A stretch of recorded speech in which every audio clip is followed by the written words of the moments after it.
What's good, fight fans? Welcome back to another episode of Combat and Kicking. You already know who it is. It's your boy Bando, back at it with a fresh episode. I am sorry I didn't come through with this sooner, but we are doing a review of the UFC Freedom 250 card, the White House card. It was a huge success. I don't know financially, but in terms of a fan's eyes of what we saw, what we got, huge success. Absolutely awesome. 7 finishes. I mean, what? 7 fights, 7 finishes. Now, granted, if it was a 12-fight card like normal, it would have been much more difficult to get a full card of finishes. But 7 fights, 7 finishes, with some fights on the card that we did not expect to end up being a finish. Like Bo Nickel and Kyle Dawkins, I did not expect it to finish the way that it did finish. But either which way, let's waste no time. Let's get into the review. And not only are we going to do a review on this one, but we're also going to play Matchmaker as well. So let's get into it. Let's smoke.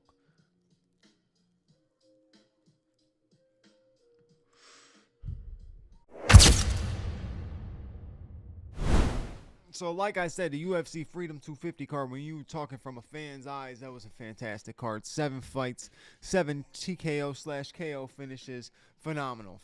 Opening the card, you had Diego Lopez going up against Steve Garcia, and I thought this was going to be fight of the night. I thought this was going to be an absolute slugger and an absolute war. And I got to be honest with you, they had a bit of a back and forth. Steve Garcia was kind of leading the dance a little bit in the beginning there. He was landing the better shots.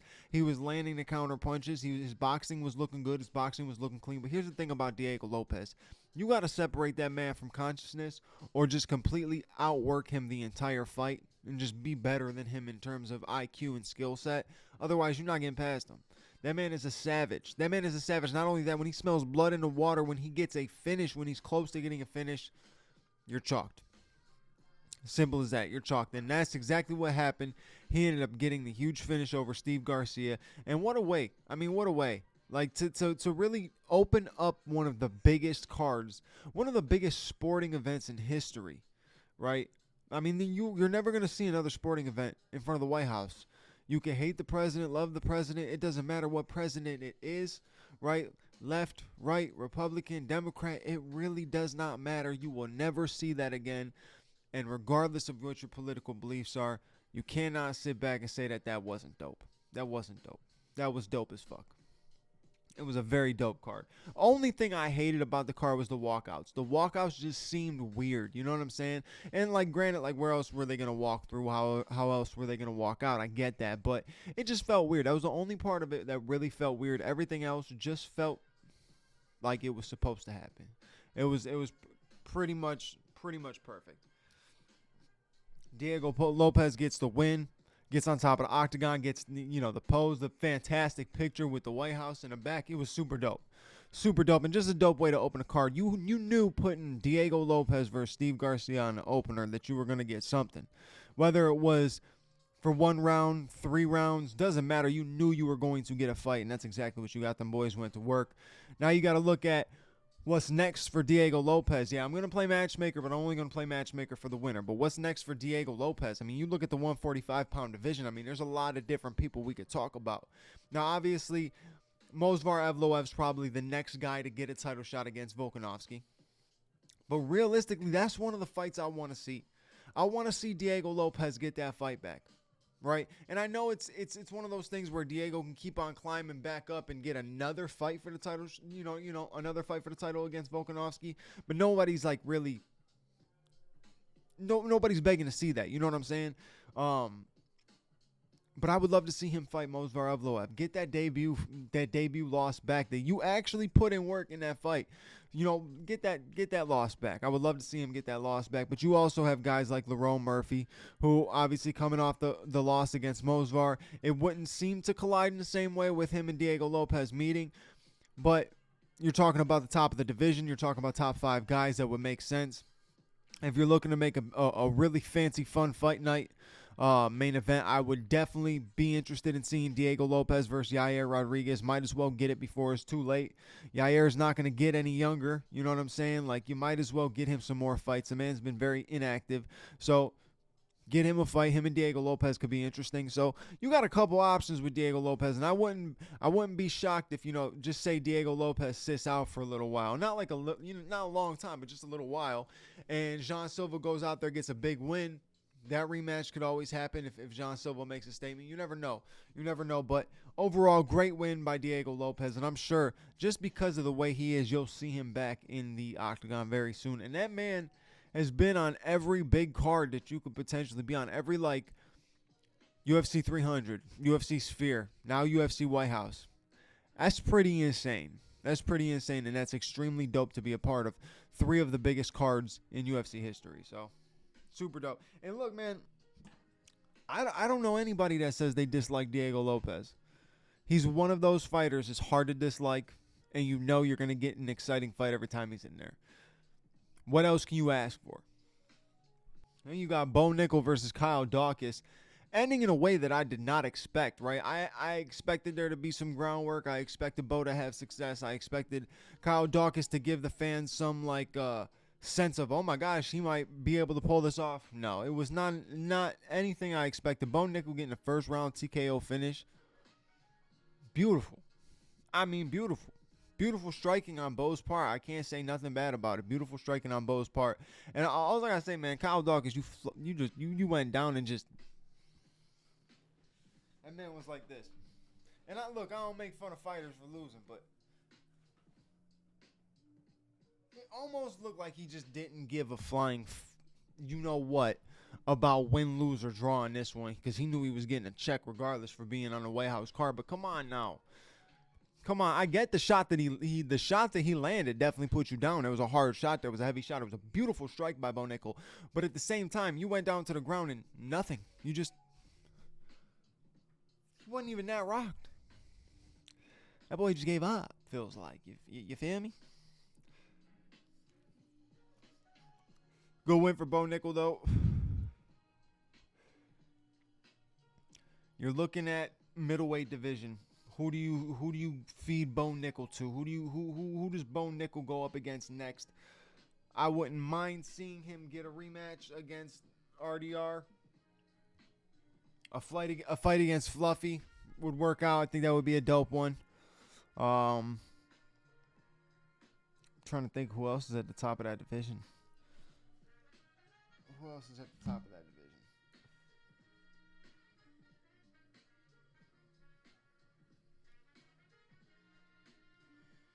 I mean, Brendan Allen and Edmund Shabazian. I don't know. Did they just fight, or they're supposed to fight? Like, I don't know, man. The middleweight division's a weird one. The middleweight division's a weird one. The top 5 is a strange top 5. So who knows? Honestly, who knows who Bo Nickel fights next? You could talk about who you could either speculate about, or you can talk about, who you truly believe would make the most sense for Bo Nickel. But if you're talking about climbing up the ranks, what does make the most sense in a division like that? Confusing, weird-ass division, to be honest with you. I can't even play Matchmaker for Bo Nickel because I can't come up with anything. I really cannot think of a fight that makes the most sense for him.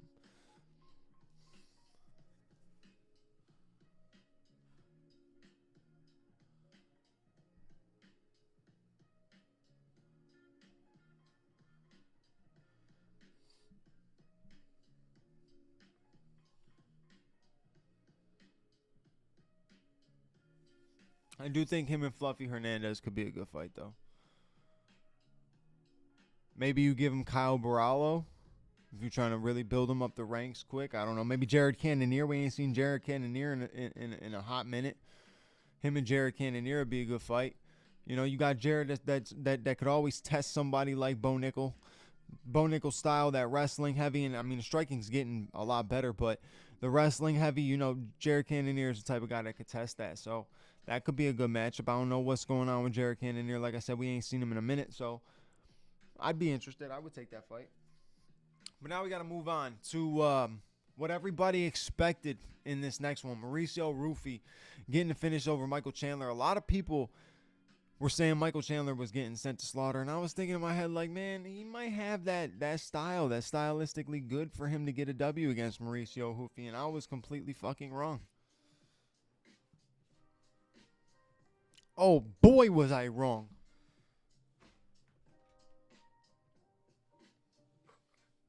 Majorly wrong. Extremely wrong. Look, man, I thought Michael Chandler would have that threatening style to a style of Mauricio Hoofy. But here's the thing about Hoofy: he's long, he's lanky, he's got good reach, he's got good distance management, fantastic kicks, fantastic boxing, very fast. I mean, and he's young, man. He's young, smart. He's tough.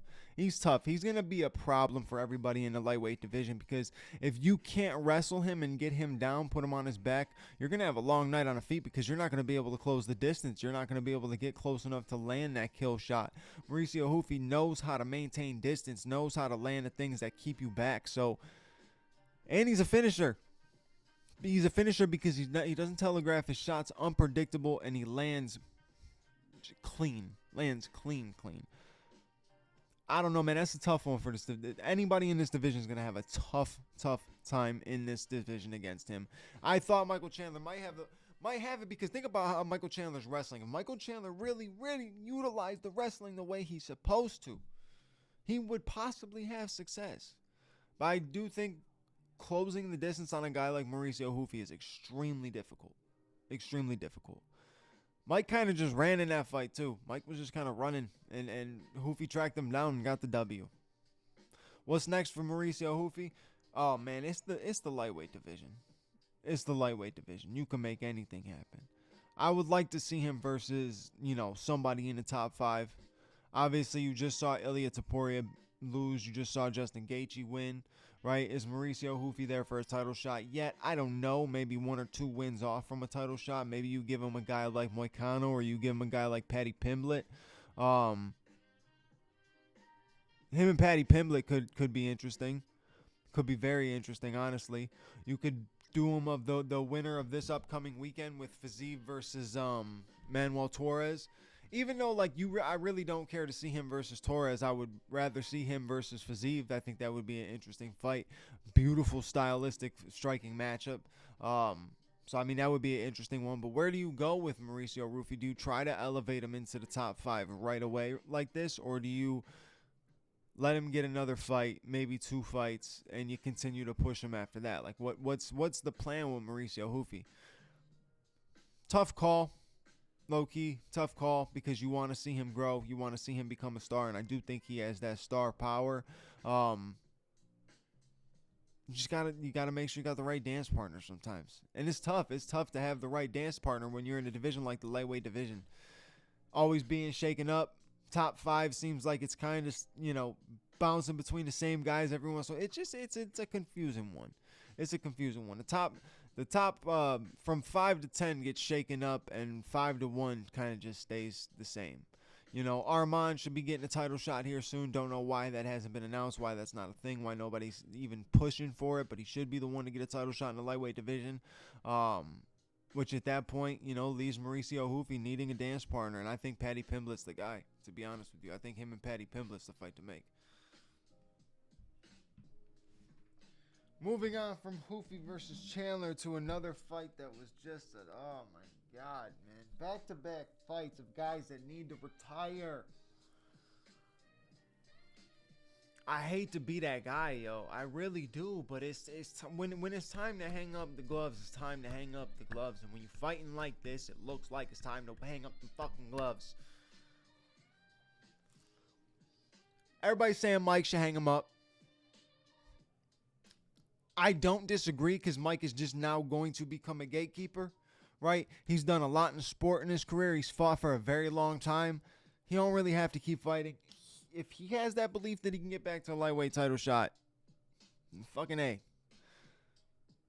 Delusion is what carries sometimes people, honestly. Like, delusion could create something amazing. Believe it or not, it could end up. He could lead himself back. I don't know. I don't see it happening. But hey, I think it's time for Mike Chandler to start fading back. But this next one, Josh Hokett versus Derek Lewis. I knew. Look, there was only 2 options in this fight. Derek Lewis chucking an overhand right, being able to finish the fight, or end up getting pressured, not liking the pressure, and folding under the pressure like he does anytime somebody pressures him.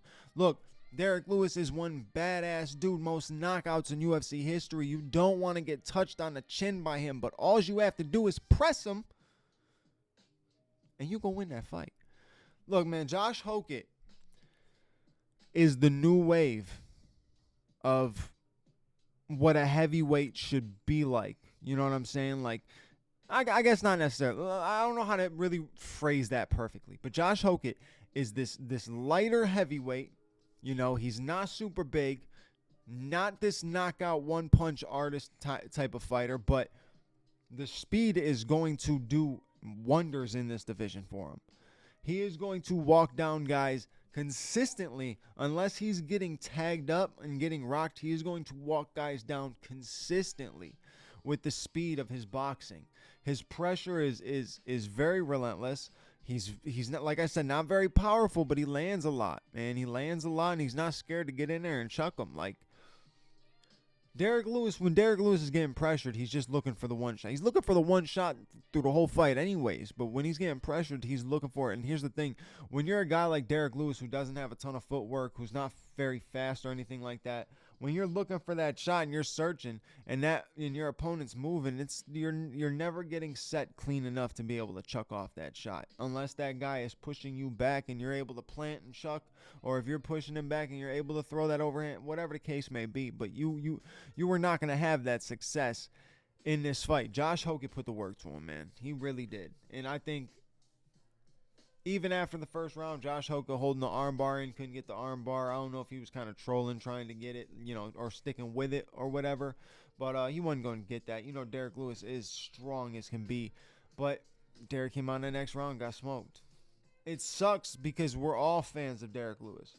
All of us are pretty much fans of Derek Lewis. We all wanted to see another funny Derek Lewis moment, post-fight interview and just pop off like he normally does.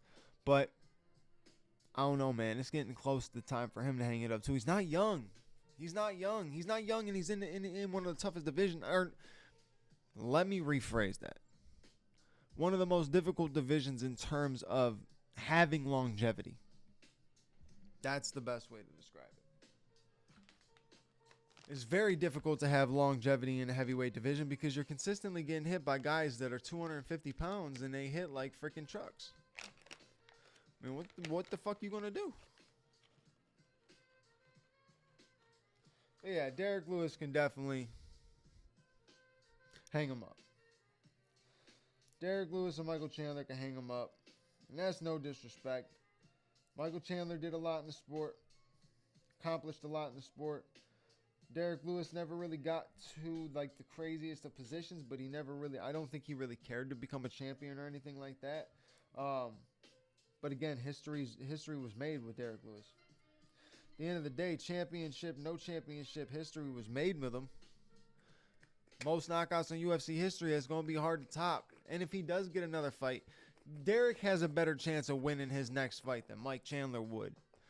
Lightweight division is just too good, man. Too good. Consistently got guys coming up all the time that are just nasty, man. Nasty. But when you're looking at the heavyweight division, it doesn't matter how good somebody is sometimes. Catch them on the right night. Anything can happen for real.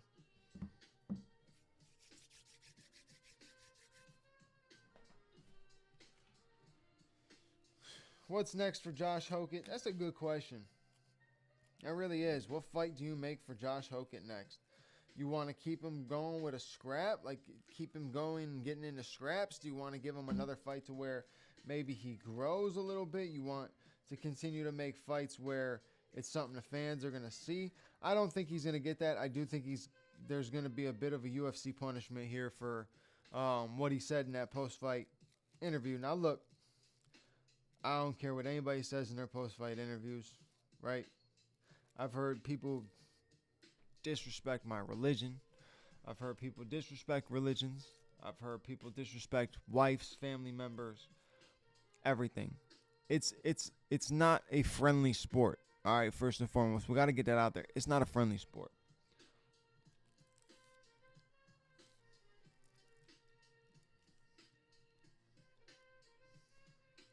But with that being said, if that was a UFC Las Vegas card, UFC MSG card, and he made those comments at the end. If you don't know the comments, I'm not gonna repeat them because I don't want people coming at my shit for no reason. But you can go look them up.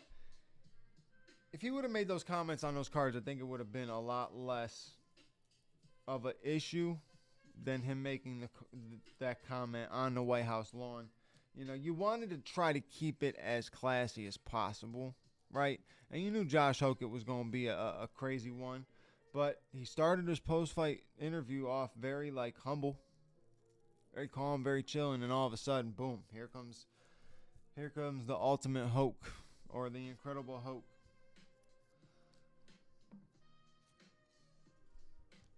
Freedom of speech. It's somewhat free. Can be used against you in many ways. And here's the thing too. You know Dana don't care about what you say. Dana's all with the free speech stuff too.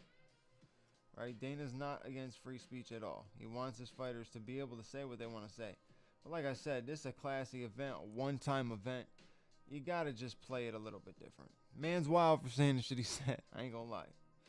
Man is wild for saying the shit he said. But wrong place, wrong time. You gotta know when to say shit like that. And you can't be saying, no matter what you believe about our former president and the first lady, current president and the first lady, whatever it is, man, you can't be doing shit like that. Can't be doing shit like that. I've heard people say worse things, but yeah, shouldn't have done it at the White House. It's a one-off card.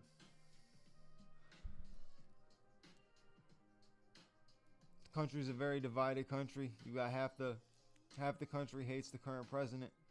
Half the country wishes they had the old president. You know, it's one of those things where you just got to be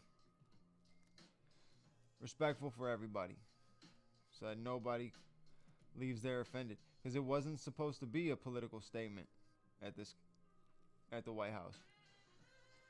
It wasn't meant for politics at all. It was to celebrate America, you know, in a cool, unique way that we've never done before.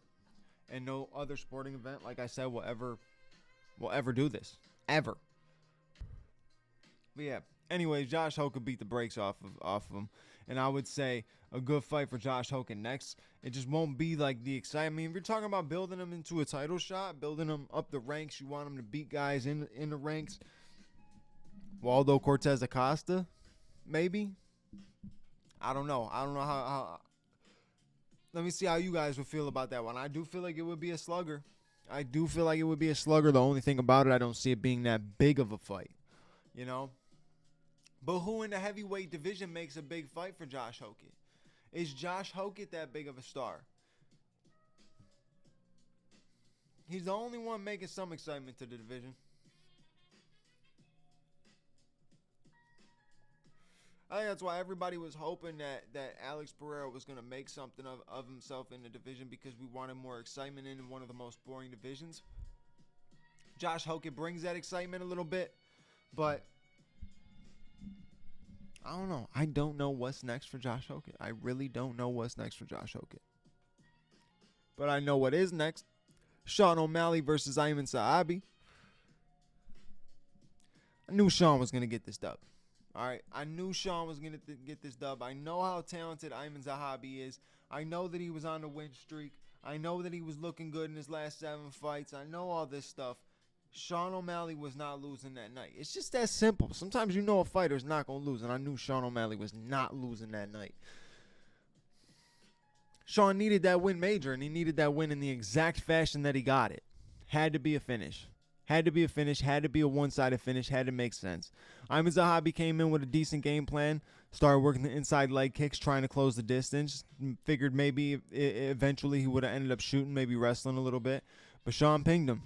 And once Sean pinged him, once Sean figured out the range, once Sean figured out the timing, everything like that, Sean is so hard to keep away from landing his best shots. He's so accurate. It's so hard to avoid him landing his best shots. Unless you're somebody like Merab or Piotr, man, you're going to have a tough night with Sean O'Malley. Sean has that sauce, that finesse to him, where he could go in there and look like he's slow off the start and just land a shot. And just land a shot. That type of accuracy, that type of cleanliness with his striking. Sean is very pinpoint. Sean is very accurate. I love watching Sean fight because you see something smooth within the striking. Ayman Zahabi came in, like I said, with a good game plan, but it's hard to continuously work the same game plan and not think that the man's going to adjust and get the finish. Great win for Sean O'Malley. What's next for Sean O'Malley? Whew. A lot of people want to see him fight Piotr again, but I think Piotr and Merab is going to be the next fight. But if it's not, Sean and Merab.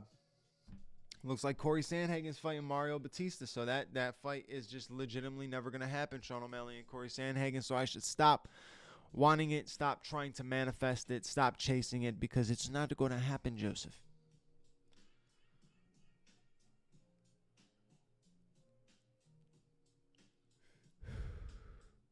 There's not a ton of options at 135 that Sean could fight, because you don't want Sean to fight down. You want Sean to fight up. And the only fights that are up are Merab and Piotr. Obviously, we know the history with him and Merab. There would be an interesting way to bring that fight back again, but I don't see that happening.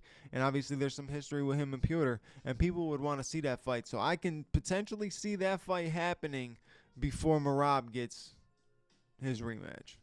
Because think about this. Say Sean beats Piotr Jan. Merab's definitely going to want that rematch because he just found an easier route to the title. Now, I'm not saying Merab's the type of guy that's looking for an easy route to the title, but he found an easier route knowing he's got a guy that he's 2-0 against. You know what I mean? So, but I think Sean and Piotr would be the fight to make, truthfully. On to the co-main event. Alex Pereira loses to Cyril Gane. What the fuck, man? What the fuck, man? What the fuck? Shama. No Shama. No Shama. What an aura loss. Not the loss itself. The way he handled the loss itself. Back of the head shots, I always believe are terrible things. We need to watch out for them. We got to be careful. Referees got to stay close. Pay attention to that shit. Don't let it happen. But brother, you were out before any of those came through. You were long out before any of those came through.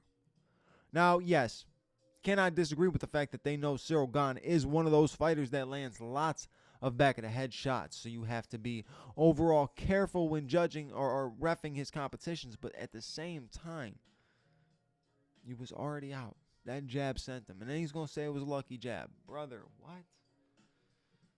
Oh, man. That's so bad. That's so bad. And now Alex is saying that he don't want to fight again. Cyril Gane just retired a guy who we were just arguing to be one of the greatest fighters of all time and arguably still can be one of the greatest fighters of all time. One loss like this don't define you, but that was a terrible version of Alex that night.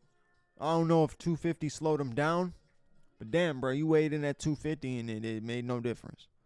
You fought the natural heavyweight who's quick on his feet, got good striking. Cyril Gane was the worst possible matchup for him. Cyril Gane was the absolute worst possible matchup for him. Alex just didn't look himself, didn't look quick, didn't look snappy. Do I think Alex could beat Cyril Gane? Absolutely. Absolutely.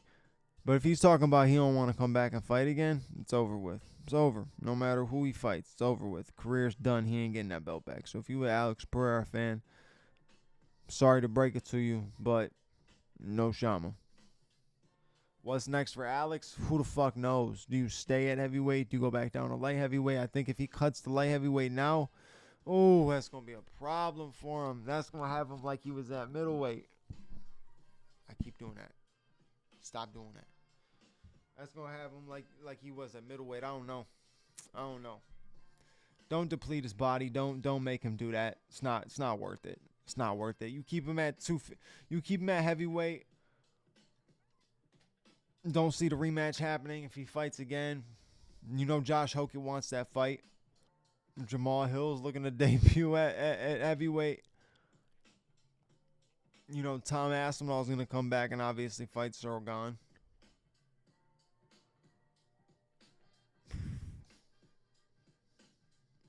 Who does Alex fight? Who does Alex fight? If he goes back down to light heavyweight, it's clear he's gonna fight Carlos Ulberg. But I don't know, man. I really don't know who he fights after that performance. I don't know what you want to see from Alex. He's right. He's done everything you could do in the sport, but at the same time, man, you had opportunity to be on some amazing shit with a win to grab your third title. Be the first person to be a 3-division champion would have been insane, but shit in one hand and wish in the other. I think that's how it goes. I don't know. Old people saying it's crazy, but disappointed for sure. I'm disappointed in Alex. Disappointed having to see the way he went out. Like, it's not just the fact that he lost, man. It's just a fucking jab started the sequence. And not like a snapping jab that got followed up with a two that was disgusting and dropped him. No, it was a jab that dropped him.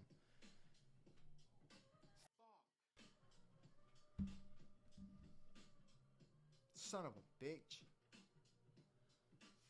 It is what it is. I mean, real shit. It is what it is. What are you going to do? You know? If Alex is deciding that he doesn't want to fight, man, just take the time off. Just take the time off. By the time the time off is over with, you'll be retired, and that's it. Off into the sunset. You already got that mentality after taking a couple back of the head shots. You're healthy. You're good. Be thankful and be grateful that you're healthy and good.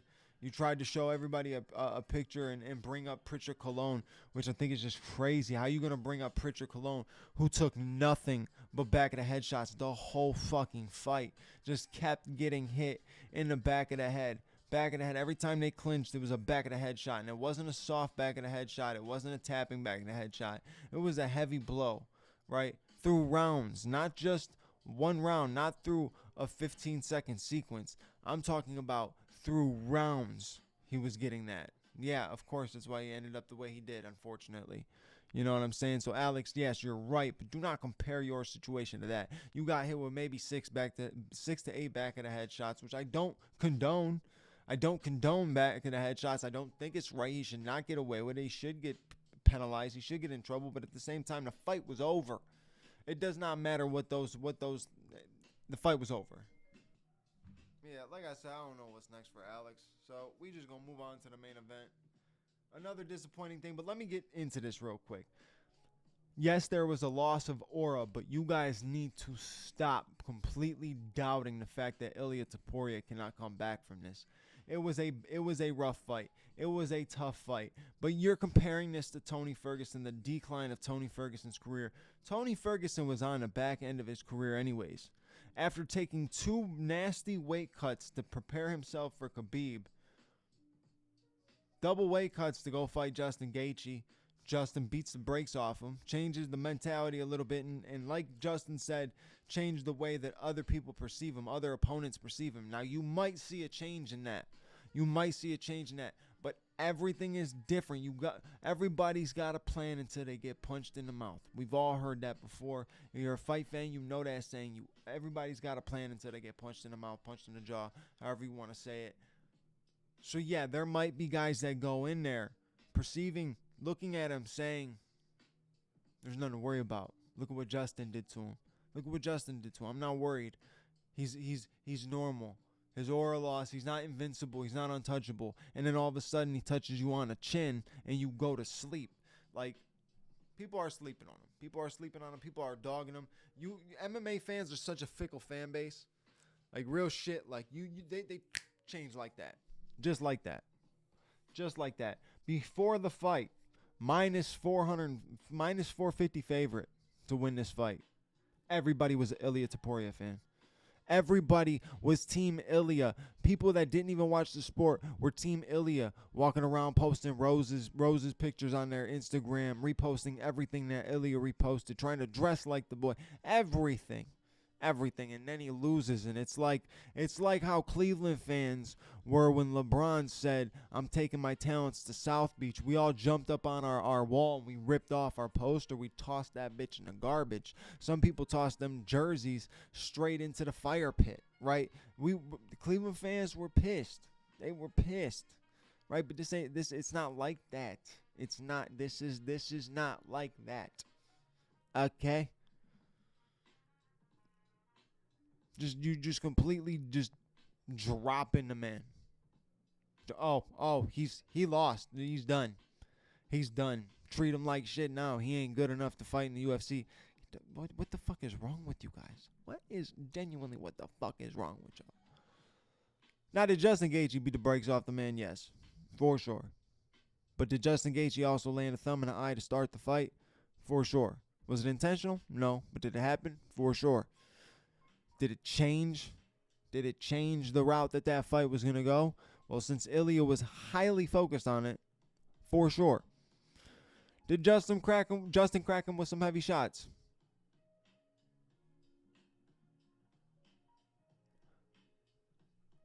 For sure. Did Ilya Topuria almost finish the fight in the second round? For sure. Why did he not finish it? Because he made a stupid IQ decision. Not quite sure what he was thinking with this one. Ripping the body shots. You got the man wincing in pain. You got one of the toughest dudes in the division wincing in pain from your body shots. You follow him down to the ground to proceed to land no ground and pound. No ground and pound at all. Completely abandon the focus on the fact that the man's stomach was probably bleeding from the inside out. You could have landed 2 more shots and ended that fight. All you needed to do was let him back up and rip that same body combination again, right to the liver. 1 more liver shot. I promise you he was not getting up from it.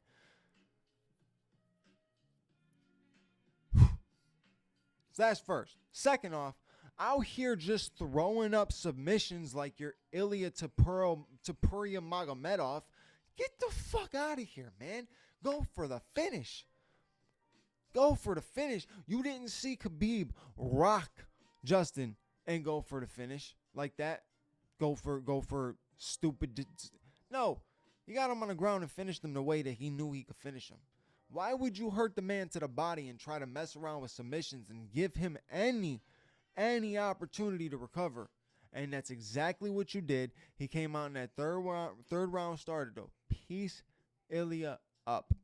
Ilya couldn't see out of either one of them eyes. At the end of the day, Ilya could have won that fight. So people that are doubting Ilya, let's not act like he didn't almost win that fight. And I know every single person that is dogging him was on their feet screaming because they thought Ilya was going to get that W, and then he didn't. He gassed out too. Sometimes guys like that who are relying on that one-punch knockout power, they just keep chucking it, can't get the finish. They gonna gas out. We saw it with McGregor. Only difference between him and McGregor is McGregor was able to get that fight back with Nate Diaz. Justin Gaethje is not going to let Ilya Topuria get that fight back. And I'm sorry, Justin Gaethje is going to be one boring-ass champion. And I'm not talking in terms of fights because it's not that he's going to be boring in fights. He ain't going to fight. And he one of the toughest, baddest dudes in the division. He accepts fights all the time. I just don't see him fighting people. He seems so picky about who he wants to fight and what reasoning and what route they had to take to get there, like everything like that. It's really just, it's weird. I don't get it. I don't know who's next for Justin Gaethje, right? Some people are saying Paddy Pimblett rematch. No. Some people are saying BSD. No. Some people are saying Ilya. Maybe. People are saying, oh, call Dustin back. Oh, well, Dustin just got arrested on public indecency or public intoxication or whatever. So he don't know what's next for Justin Gaethje. Extremely entertaining fighter, but very picky. Very, very picky. But overall, that's it for this episode. I appreciate you guys for watching. You know what to do if you enjoyed this episode. Like, comment, subscribe. Hit the bell notification button so you know when the next episode is out. I'll catch you on the next episode. Your boy Bando is out. Peace.